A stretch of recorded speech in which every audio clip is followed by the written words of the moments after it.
경주시청 소속의 철인 3종 경기 선수였던 최숙현이라는 선수가 가혹행위를 견디지 못하고 극단적인 선택을 했습니다. 이 대표적인 가해자로 지목된 사람이 팀 닥터였던 이 안모씨라는 사람인데요. 이 사람이 며칠 전에 체포가 됐어요. 근데 한 신문에 이 사람에 대한 기사가 실렸는데 제목이 팀 닥터의 이중 생활이라는 제목입니다. 이 사람이 근무했던 병원 관계자의 말에 의하면 이 사람이 평소 교회 열심히 다니고 굉장히 착실한 사람이었다고 합니다. 2012년에는 교회에서 실시한 필리핀 선교에 동행을 해서 현지인들에게 마사지 봉사도 했습니다. 그런데 일터에서는 자격이 없으면서도 의사인 것처럼 행세를 했고 어린 선수들에게 폭언과 폭행과 성추행까지 일삼았고 결국 한 선수를 죽음으로 몰고 갔습니다.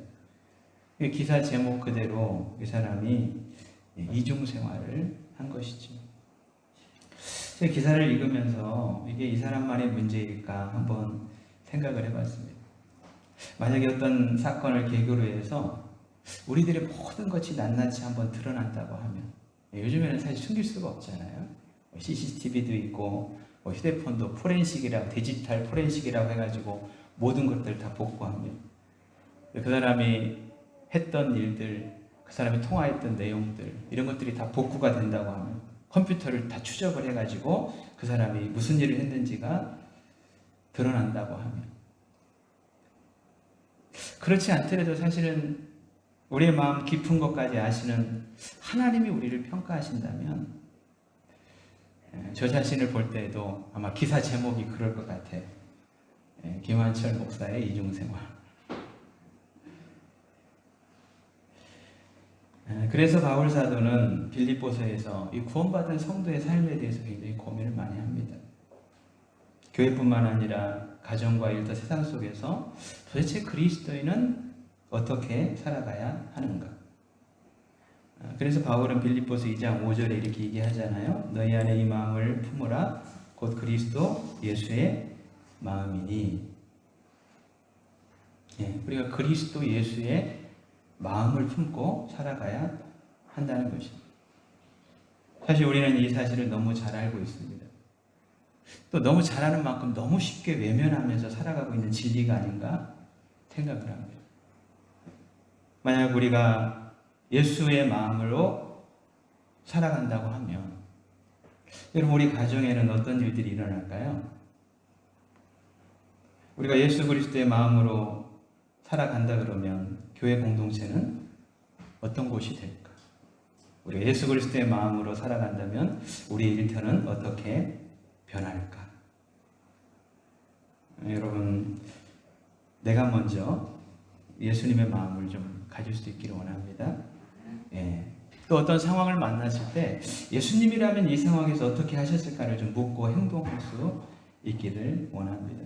근데 예수님의 마음 가운데 가장 큰 특징은 뭐냐면 2장 8절이에요.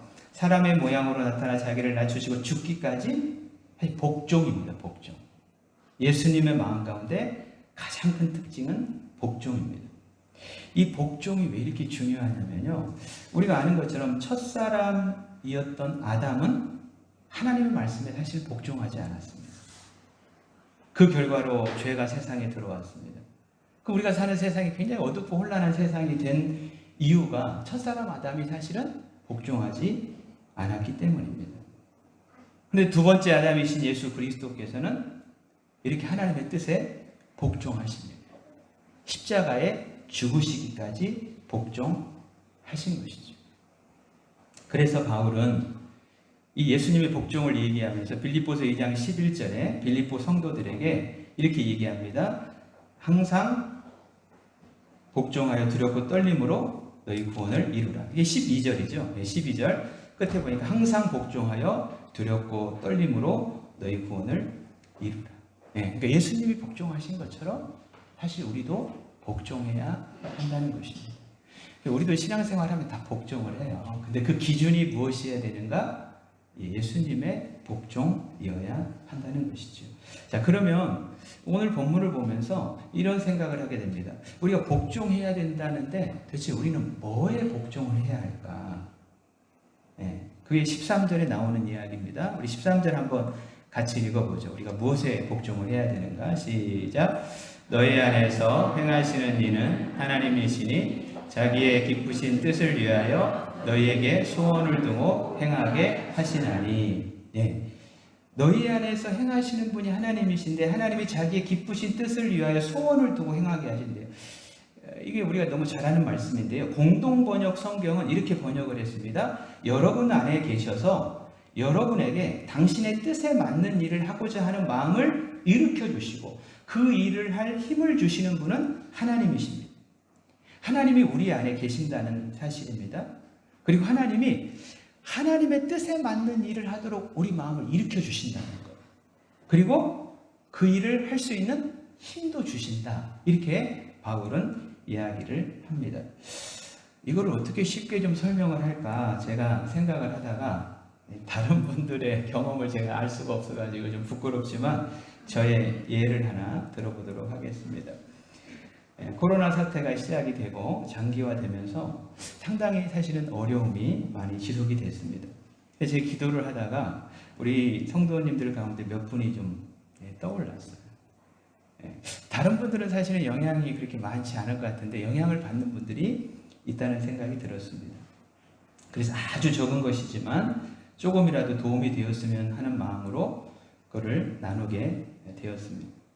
사실은 큰 도움이 되지 않았을 거예요. 아마 그것 아니었어도 어려운 시기를 잘 지냈을 것입니다. 근데 제가 말씀드리고 싶은 것은 하나님께서 그 하나님이 기뻐하신 뜻을 제 마음속에 일으켜 주시더라는 것이죠. 그리고 기쁨으로 감당할 수 있는 힘을 주셨다고 하는 것입니다. 아마 저는 제가 경험한 일만 말씀을 드리는 거고 아마 우리 성도님들 가운데서도 그런 경험이 있으실 것입니다. 그랬더니 섬김을 또 받으신 분들이 더 많은 것으로 교회를 섬기고 또 도움이 필요한 다른 곳으로 섬겨 주시는 것을 보게 됩니다. 아마 제 이 얘기가 아마 오랫동안 신앙생활을 해오신 분들은 다 경험이 있으실 거예요. 어떤 일에 대해서 하나님이 내 마음에 어떤 소원함을 일으켜 주시고 또 기쁨으로 그 일을 행하도록 하나님이 인도하신다는 사실이죠. 순종할 때 사실 우리 안에 놀라운 기쁨이 있습니다. 이런 일들이 개인뿐만 아니라 교회 공동체 안에서도 일어납니다. 여러분 교회에 필요한 것을 누가 제일 잘할까요?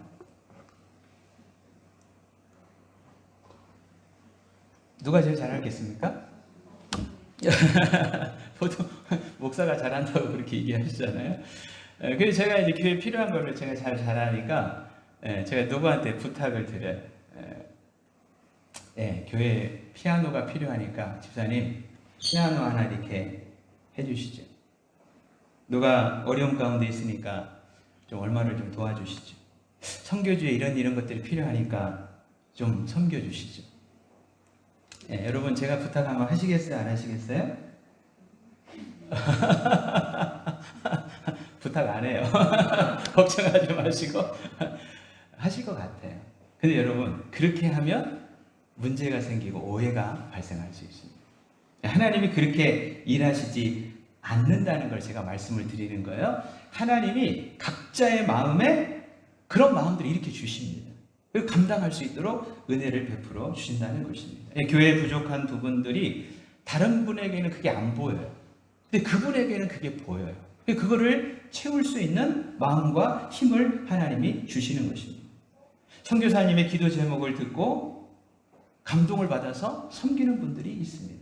어려운 사람을 구제하는 일에 관심을 갖고 헌신하는 분들이 있습니다. 공동체를 위해서 자신의 것을 오픈하고 나누는 분들이 있습니다. 교회 지체들에 대해서 관심을 갖고 돌아보고 기도해 주는 분들이 있습니다. 이게 누가 시켜서 하는 일이 아닙니다. 하나님이 그 마음을 일으켜 주시는 것. 그 마음에 우리가 순종해서 그 일들을 감당을 하게 될 때에 우리가 아름다운 공동체를 이루게 되는 것이죠. 이런 일이 교회에서뿐만 아니라 가정과 직장 가운데서도 일어난다는 거예요. 하나님은 어느 곳에서든지 사실은 우리 성도들 통해서 그렇게 역사하신다는 사실이죠. 중요한 것은 그렇게 하나님께서 일으키시는 마음에 우리가 순종하느냐 순종하지 않느냐가 지금 중요하다고 얘기를 합니다. 그래서 바울은 지금 복종에 대한 얘기를 하고 있는 것이죠. 순종할 때 아름다운 열매들이 맺어집니다. 자, 특별히 어떤 열매가 맺어지는지를 14절에 바울이 이렇게 얘기를 해요. 자, 우리 같이 한번 읽어볼까요? 14절 시작. 모든 일에 원망과 시비가 없이 하라. 네. 원망은 불평이고 시비는 다툼입니다. 바울 사도는 성도의 삶에 불평과 다툼이 없어야 된다고 얘기를 여러분, 우리가 이 바울이 빌립보 교회 편지를 쓰면서 이런 얘기를 하는 이유는 무엇이냐면 빌립보 교회에 그런 문제가 있었던 것 같아요. 불평이 있었고 다툼이 있었습니다. 근데 바울이 봤을 때 왜 교회 안에 불평과 다툼이 있을까를 생각해 보니까 하나님이 기뻐하시는 뜻, 성도들의 마음속에 하나님이 일으켜주시는 그 마음에 복종하지 않으면 반드시 이런 문제가 발생한다는 것을 바울이 지적을 하고 있는 것이죠. 근데 이제 저도 이렇게 말씀을 준비하면서 그런 질문이 하나 생겼어요. 여러분 13절을 보면 분명합니다. 하나님이 우리 안에 행하시면서 자기 기쁘신 뜻을 위해서 우리에게 소원을 두고 그걸 행하게 하시잖아요. 그러니까 하나님이 기쁘신 뜻이 무엇인지 하나님이 너무 잘 아셔요. 그래서 그런 마음을 성도들이 일으켜 주셔요. 그걸 행할 수 있도록 힘도 주셔요. 그러면 아무 문제가 없는 거 아닌가? 하나님의 뜻이 이루어질 수밖에 없는 것이 아닌가? 이런 생각이 듭니다. 근데 바울은 그럼에도 불구하고 실패했던 과거의 역사가 있다는 것을 우리에게 알려줍니다. 자, 이걸 어떻게 알 수 있냐면 15절을 보면요. 이렇게 되어 있어요. 이는 너희가 흠이 없고 순전하여 어그러지고 거스르는 세대 가운데서 하나님의 흠없는 자녀로 세상 가운데서 그들 가운데 빛들로 나타나며 이렇게 얘기합니다. 성도들에게 흠이 없고 순전해야 되고 그래서 어그러지고 거스르는 세대 가운데서 빛으로 나타나야 된다 그렇게 얘기를 하는데요. 자, 제가 신명기 32장 5절 말씀을 한번 읽어볼게요. 그냥 찾지는 마시고 한번 들어보십시오. 오늘 본문하고 비슷한 얘기가 나옵니다. 자, 이스라엘 백성들에 대해서 하나님이 말씀을 하시는데 이렇게 얘기해요. 그들이 여호와를 향하여 악을 행하니, 이스라엘 백성들입니다. 여호와를 향하여 악을 행하니 하나님의 자녀가 아니요 흠이 있고 삐뚤어진 세대로다 이렇게 얘기해요. 이스라엘 백성들을 향하여서 저들이 흠이 있고 삐뚤어진 세대다 이렇게 얘기해요. 이게 본문은 오늘 빌립보서는 어그러지고 거스르는 세대, 이걸 다른 말로 하면 삐뚤어진 세대 속에서 성도들이 흠이 없는 자로 나타나야 된다는 거예요. 근데 신명기에서는 과거 이스라엘 백성들이 흠이 있어가지고 삐뚤어진 세대하고 똑같았다고 지금 지적을 하고 있습니다. 그래서 지금 바울은 명시적으로 이야기는 하지 않지만 과거 이스라엘 백성들의 실패에 대해서 이야기를 하고 있는 것이죠. 우리가 아는 것처럼 이스라엘 백성들은 노예였습니다. 근데 하나님이 출애굽을 시켜주셨습니다. 시내산에 도착을 했는데 하나님이 언약을 맺으시고 그들에게 율법, 말씀을 주셨습니다. 그리고 약속의 땅 가나안 땅을 향해 걷게 하셨습니다. 근데 이게 우리의 모습하고 똑같아요. 우리는 죄의 노예였는데 거기서 구원받아서 하나님의 자녀가 되고 하나님 우리에게 말씀을 주시고 언약을 맺어주시고 천성을 향해 걸어가는 성도의 삶을 살게 해주셨습니다. 근데 그냥 하나님이 가게 하지 않으셔요. 그때 하나님이 함께 하십니다. 구름 기둥과 불 기둥으로 하나님이 인도하십니다. 말씀을 주셨기 때문에 그 말씀에 순종하면서 걸어가야 했다는 것이죠. 근데 여러분, 과거 이스라엘 백성들이 안타깝게 실패했습니다. 그 이유를 시편 106편이 좀 이 얘기를 하는데 이건 한번 찾아볼까요? 네, 시편 106편. 그런 큰 은혜, 또 말씀 이런 거를 붙들고 있었던 이스라엘 백성들이 도대체 왜 실패를 했을까? 구약성경 880쪽입니다.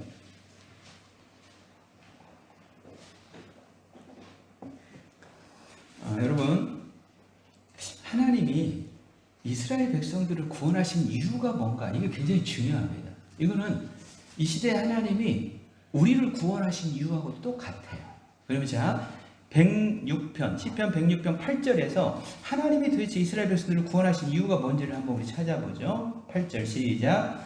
그러나 여호와께서 자기 이름을 위하여 그들을 구원하셨으니 그의 큰 권능을 만인이 알게 하려 하심이로다. 아멘. 하나님이 이스라엘 백성들을 구원을 하셨어요. 왜 구원하셨다 그러죠? 하나님의 큰 권능을 누가 알도록 하기 위해서? 만인이.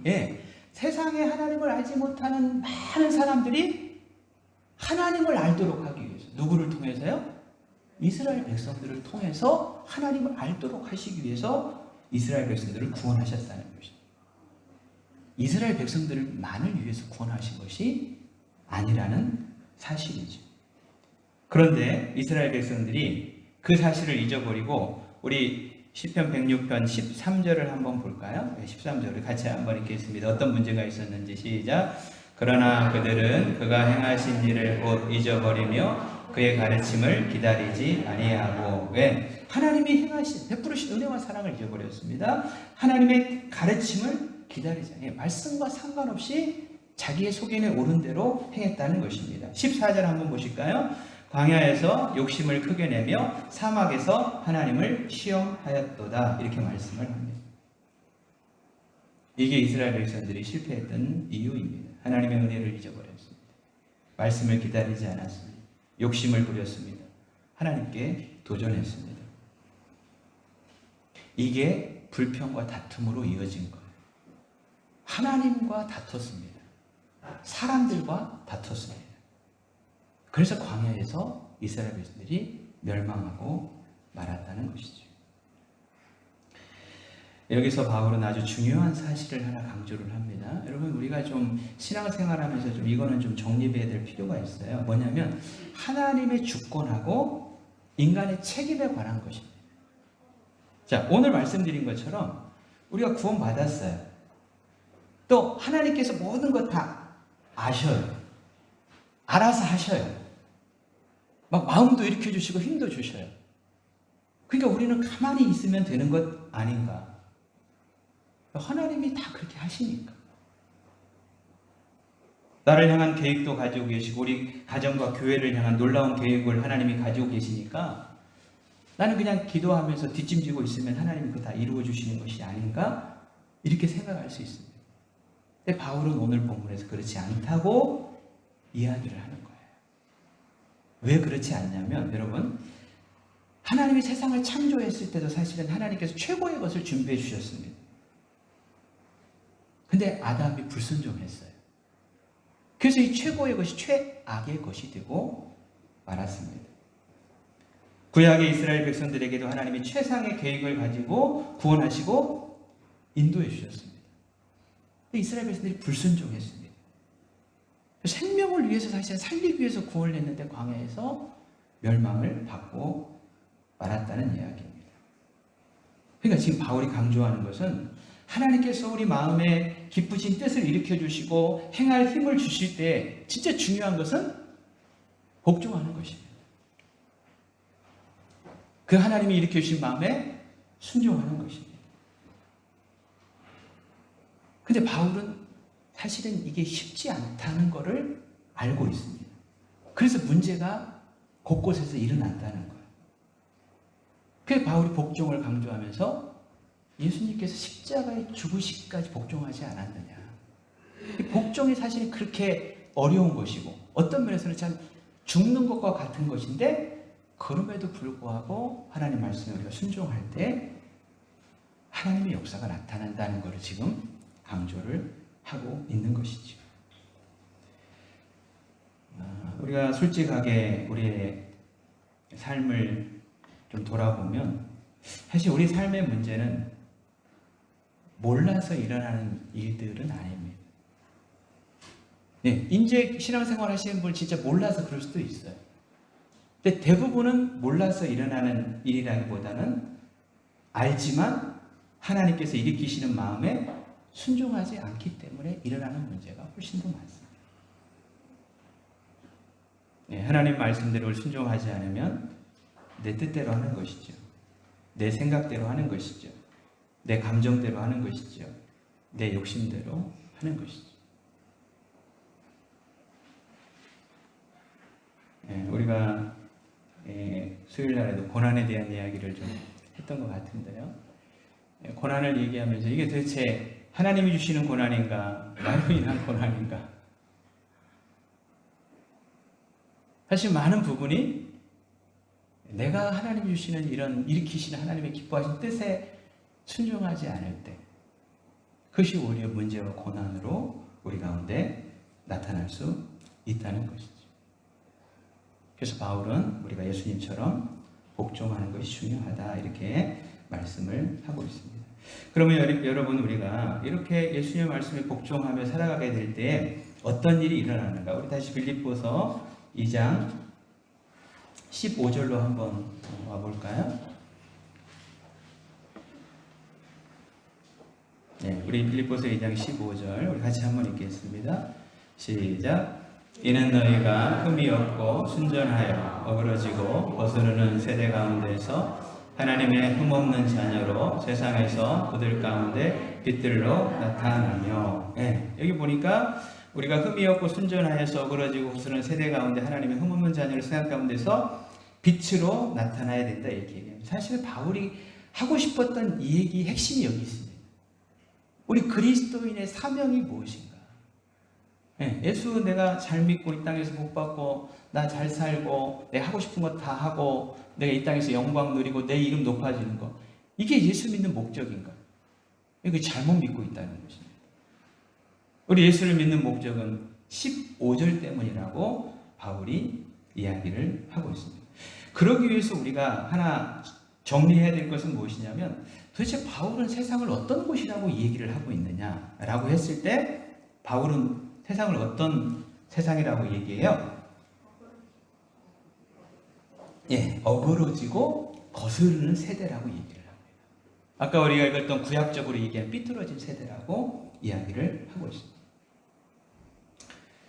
여러분이 세상, 특별히 우리 한국 사회를 보실 때 그런 것 같아요? 안 그런 것 같아요? 참 이게 쉽지 않은 문제입니다. 어떤 분의 이 한국 사회에 대해서 평가를 이렇게 했더라고요. 제가 그걸 한번 읽어보겠습니다. 가난한 자는 더 가난해지고 부자는 더 부유하게 되어 둘의 간격은 더 벌어져만 간다. 제도권 교육은 초등학교 때부터 옆 친구를 밟아야만 내가 살 수 있다는 잔인한 생각을 주입한다. 그로 인한 심리적 압박감으로 청소년 10명 중 2명이 자살 충동을 느낀다고 한다. 고졸자의 80% 이상이 대학에 진학을 하지만 대부분의 대졸자들에게는 일자리가 없다. 정규직 노동자도 실직에 대한 엄청난 공포를 느낀다. 사회 안전망은 부실하다. 이런 상황에서 다른 사람에 대한 긍휼의 마음이 피어날 수 있을까? 그러다 보니 기회주의가 만연하고 도덕과 윤리가 사라진 자리에 배금주의와 결과 지상주의가 자리 잡고 있다. 이러한 대한민국의 장래는 어둡기만 하다. 상당히 비관적인데요. 읽어보면 또 틀린 말도 아니라고 하는 사실을 알게 됩니다. 우리가 살고 있는 세상이 그렇다는 것입니다. 근데 하나님은 이런 세상 속에서 하나님의 은혜로 구원받은 성도들이 어떻게 살아야 되는가? 빛으로 나타나야 된다. 그렇게 말씀을 합니다. 어두운 세상 속에서 빛이 되는 것은 세상과는 다른 방식으로 살아가는 것입니다. 세상 사람들보다 더 높아지고 그들보다 더 힘있는 모습을 통해서 그들을 누르는 그런 방식이 아니라 오늘 바울은 흠이 없고 순전한 하나님의 자녀로서의 삶을 사는 것이 그 길이다 그렇게 얘기를 합니다. 가난함 속에서도 세상적인 방식으로 부를 축적하는 것이 아니라 그 안에서 자족하며 거룩한 삶을 살아가는 성도들. 상대를 짓밟고 내가 올라가는 삶이 아니라 그냥 높이 올라가지 못해도 더불어 손잡고 함께 가는 성도들. 자기 욕망을 위해서 속고 속이는 세상에서 진실하며 거룩하게 살아가는 성도. 돈이 중심인 세상에서 하늘의 소망을 두고 사람들을 사랑하며 하나님을 사랑하며 살아가는 성도들. 사실 이런 성도들의 삶은 누가 알아주는 게 아닙니다. 그 사람이 그곳에서 그렇게 사는지 아무도 모를 수도 있습니다. 근데 바울은 이게 미약하지만 빛이라고 이야기를 하고 있습니다. 이런 작은 빛들이 모여서 어두운 세상을 밝힌다는 것이죠. 이게 하나님의 일하시는 방식이라고 하는 것입니다. 하나님은 강력하신 하나님이십니다. 이 세상에 이 어그러지고 거스르는 세대를 한순간에 하나님이 다 뒤집어 엎으실 수도 있는 분이십니다. 그런 사람들 다 쓸어버리고 믿음의 사람들을 채우실 수 있는 분이십니다. 근데 하나님이 그렇게 일하시지 않는다는 것이죠. 정말 작은, 또 하나님 말씀대로 살기 위해서 몸부림치는 그런 성도들 한 사람 한 사람. 하나님의 기뻐하신 뜻을 우리 마음에 일으켜 주실 때 그렇게 순종하기가 쉽지 않고 내가 내려가기가 쉽지 않고 섬기기가 쉽지 않지만